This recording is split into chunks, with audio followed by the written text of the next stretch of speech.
As you saw in the thumbnail and title of the video, we are going over power functions. This is for review for the regents that will be coming soon. Now see, you might be wondering, what is a power function? Well, it's just any function that can be written in a times x to the power b form. Some examples would be quadratics, like x to the power 2, or also cubics, which is x to the power 3. Square root functions too, because the square root of x can be rewritten as x to the 1/2. Even some rationals can be rewritten because of negative exponents. But in today's video, I want to go specifically over polynomial functions. Now these are power functions where the exponents are positive integers, meaning they're full numbers, no fractions or nothing. So yeah, let's get into this. Now see, polynomial functions, they do have a formula. Mother of Christmas Eve! But I don't think we want to worry about that. So let's just take this random function I'm making here as an example. Let him cook! This would be an example of a polynomial function. You can see the exponents are positive integers. Now just by looking at this, we can see many things. First, this plus 4 is the y-intercept. Along with that, we can see if it's even or odd. An even function is symmetrical over the y-axis. While an odd function is symmetrical over the origin. What? Like this x squared right here is symmetrical over the y, so we would say this is an even function. And since we can see that the exponent is even, that means the function is even. It's pretty easy to understand. I understand it now. And next to the third, 3 is odd. You can see it's symmetrical over here, which being symmetrical over the origin is the same thing as reflecting over the y and then over the x. You would just get the same image if you did that. Now if we plot this, yeah, you can see the y-intercept just as we expected. And if we look, it is symmetrical over this. Now there are some things that can mess up the symmetry, because if there happens to be a translation that moves it left or right, that messes it up fully. But in this case, that isn't happening. You can see same on both sides. Now the thing about even or odd functions is that they can tell us the end behavior, meaning how both ends of the graphs behave. When it's odd, it ends in both directions. Like x cubed right here, you can see it ends down and up, while x squared, or the graph we got right here, it ends in one direction, and that's up. Yes, yes, yes! And the last thing that we can find with this formula right here is the number of solutions, because the highest exponent will always correlate to the number of solutions it has. X to the 4th is a 4, there should be 4 times where it hits it. 1, 2, 3, 4. Would you look at that? Now obviously if you were looking at a graph, it's not always like that. Some might be imaginary, so it would probably be like up here somewhere. Now if we were just given this equation and nothing else, yeah, we know there's 4 solutions, but if that's all we had, how are we supposed to find the actual values of the solutions? You factor an equation to find its solutions, or roots, or x-intercepts. Dang, it has a lot of names. If you have a simple binomial, let's say something like x squared minus 4. Whenever you're factoring anything, you gotta look for Gray's common factor. Here we don't have one. But when we have binomials, the first thing you should look for is difference of perfect squares. Meaning if you're able to square root both of these values, and if there's a minus sign in between them, then you're able to do a special type of factoring on them. You're able to take their roots, because the square root of x squared is x, and the square root of 4 is 2. And basically multiply them by itself with one difference. One has a plus and one has a minus. What these are called is conjugate pairs, where the terms are the exact same with the only difference being the addition and subtraction. This type is always great, so easy to find, so easy to do. But see, if we just add a single 1 to that 4, it's all ruined. When you encounter this, all you gotta do is just do it algebraically. There's no special shortcuts for it. You would add 5 on both sides, find the square root of both, and remember, when you add in your own square root, you cannot forget the plus or minus. And that's our 2 solutions. Notice how since it's a 2 here, we should have 2 solutions, and we got that. That's how it works. I can see what they're doing, what he's doing. I can see it, I feel it. With trinomials, you can't do the same thing. Damn! That's where you have your classic factoring or your AC method. We have this right here. We have to find 2 numbers that adds for -5 and multiplies for 4. While looking at this, I would get -4 and I would get, oh my gosh, -1. Because if you multiply them, negatives cancel out, you get +4. And if you add them, -4 minus 1 is -5. That's why he's the GOAT! And at that point, you set them both equal to 0. And then you find the solutions right there. If you don't know how to do that, you're just cooked. I'm gonna be honest to you, just in case you didn't know, that's how you do it. Now sometimes that won't always work. You won't be able to find two numbers that can satisfy that. When that happens, there's two different things you can do. The quadratic formula, which will be provided for you on the Regents, or completing the square. Now completing the square, there's no point. I'll just take the quadratic formula because it's there for you. Now completing the square will be useful for something later on, but let's not worry about it right now. Now what if we have polynomials that has more than 3 terms, like a 4-term one? See, if we have this right here, there is one thing we can try out, and that's factoring by grouping. When you do that, you split this crap in half. Oh my gosh, I kinda messed that up. And then you find the greatest common factor of the left side and the right side. So on the left, we have x squared as the greatest common factor. Then on the right, we want to take that negative out too, because that's just nice. For that, we have just -4, which will leave in a positive x and a positive 3. Now, when you do grouping, if you see this parentheses is the same as this right here, then for some reason, you are allowed to just group these together, put them in here, take one of these, stack over here. I don't have a reason for why, but you can just do that. Now, if the Regents is going to show you a 4-term polynomial, then almost always you'll be able to group it. Because if you can't group it, then it's just not possible. You need to just graph it at that point. Here, you can go a step further. Remember, difference of perfect squares over here. This whole thing factored would be x minus 2 times x plus 2 times x plus 3. That's basically the furthest you'll go. You most likely won't see 5 terms or 6 anywhere on the Regents. But now let's talk about factoring something like this right here. It seems unfactorable, but let me show you one thing. If you were to write this right here, imagine there's x to the 0 and this is x to the first. As you go up in terms, the exponent increases by 1. And if you do end up actually factoring this, notice how the x's are also to the power of 1. They're the same as this. If you look at this over here, you can see this is increasing by 2 each time. Wait a minute! Meaning you can do the exact same thing, except based off what we saw earlier, we would have x squared. Now let's keep going. We can see 2 sets of difference of perfect squares. Let's see if this actually works. If we look at this, we should have a solution at -2, +2, +1, and -1. And by the looks of it, I think we do.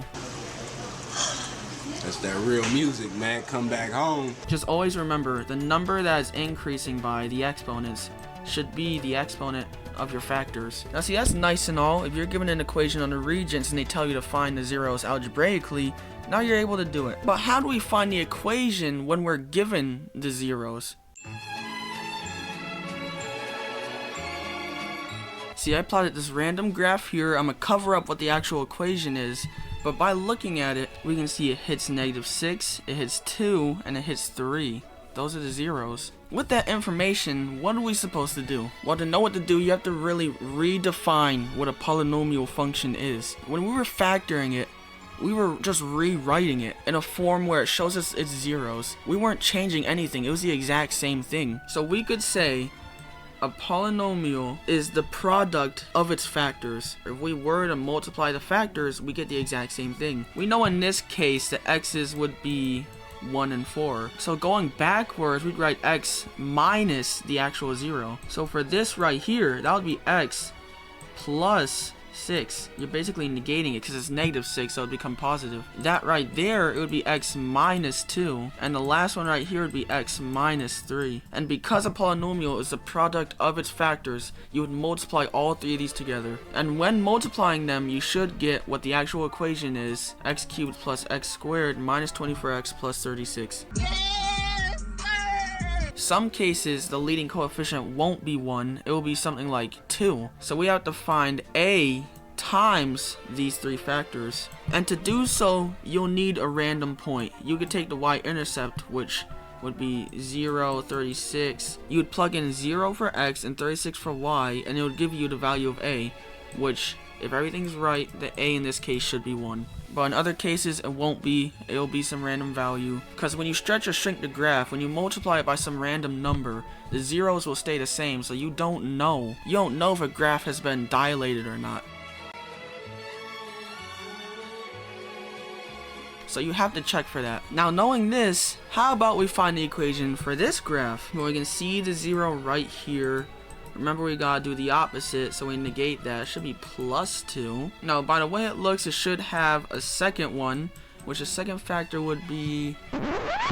Well, wait a second. It only hits the graph on one spot.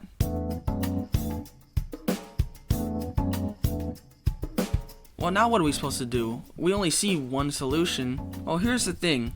The spot that is actually hitting the x-axis is the turning point, the vertex. Now here's one thing you need to remember. When the vertex is the solution, then that means it's a double root, something called a double root. When you multiply this out, you should get the real solution of x squared plus 4x plus 4. And I'm gonna factor it to show you. You need two numbers that can add and multiply to give you 4, which only thing for that is 2, which you find out you end up having 2 copies of that. See, when a turning point is hitting the x-axis, you need to remember that will be a double root. There'll be 2 copies of that. So you want to make sure you remember that, and that should be everything about making polynomial equations.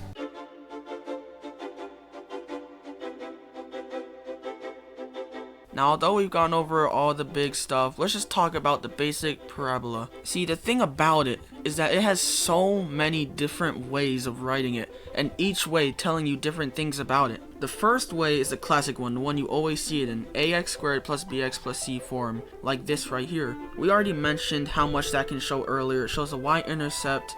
We can see the 2, so we know it's even. We know it's n direction, or n behavior. But the special thing for quadratics, where the highest power is 2, is that it shows you the values needed for the quadratic formula. We know a is 1, b is 4, and c is 4. So if you want to use a quadratic formula to solve it, then you have the 3 values for it. That's really it for that form, nothing too special. Now another form for a quadratic function that, isn't really a form, but it is a factor form.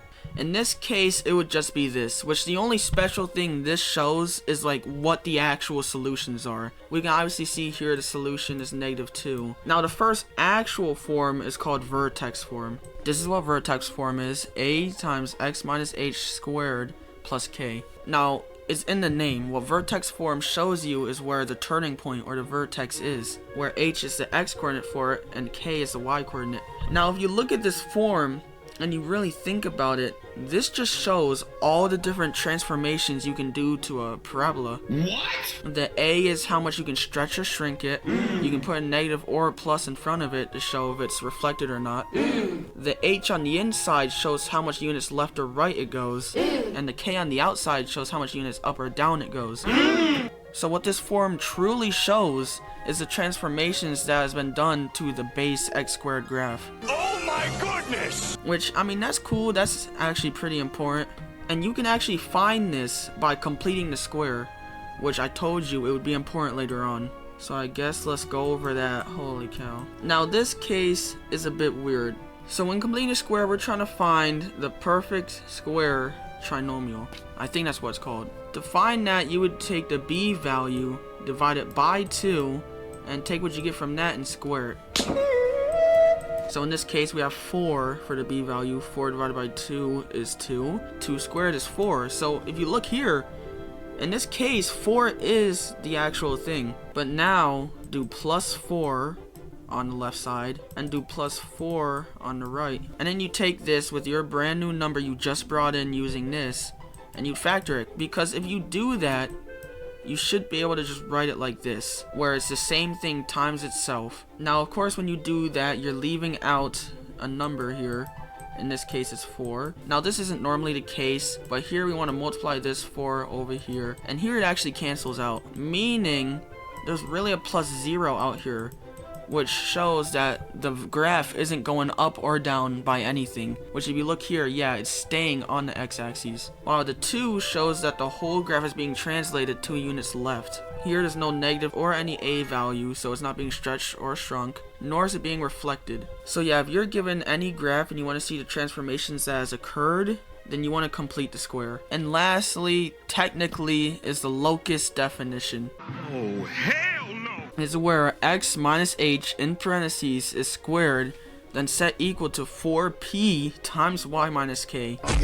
See, a locus definition, it depends on two imaginary things on the graph. First, it depends on the directrix, I think that's what it's called, which I don't even know where it would be here. It's like normally, it's like hovers near the vertex. And then the focus, which would be somewhere here. And you would take its distance, which would be P, from the directrix and focus, and you do some other bull crap, you get a solution.